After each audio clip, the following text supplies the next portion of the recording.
ભરૂચના રાવડિયાવાડ station road વિસ્તારમાં વર્ષોથી ચાલતી નગર પ્રાથમિક શાળા અચાનક બંધ થતા ભારે રોષ ફેલાયો છે। સમિતિ દ્વારા શાળાને દાંડિયા બજાર વિસ્તારમાં ખસેડવાની યોજના બનાવાઈ રહી છે। આ મુદ્દે વાલીઓએ જણાવ્યું કે રાવડિયાવાડ વિસ્તારમાં મોટા ભાગના બાળકો ગરીબ અને મધ્યમ વર્ગ પરિવારોના છે। જો શાળાને દૂર ખસેડવામાં આવશે તો બાળકોને ત્યાં પહોંચવામાં મુશ્કેલી પડશે, જેના કારણે તેમના ભણતર પર ખરાબ અસર પડશે। વાલીઓએ આ નિર્ણયને અચાનક અને અનાયાસ પગલું ગણાવ્યું અને સ્પષ્ટ કર્યું છે કે તેઓ શાળાને ખસેડવાના નિર્ણયનો વિરોધ કરશે।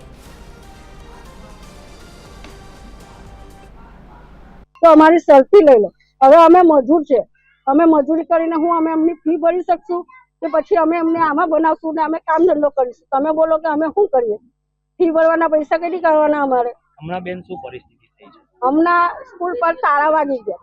કાલે બાળકો સ્કૂલ આવ્યા અને ઘરે પાછા આવ્યા। અમે પૂછ્યું કે કેમ તમે લોકો પાછા આવ્યા, તો કહે છે કે સ્કૂલ પર તાળા છે એટલે અમે પાછા આવ્યા। અને આજે અમે લોકો મૂકવા આવ્યા સ્કૂલે છોકરાઓને, તો આજે પણ અહીંયા તાળા છે।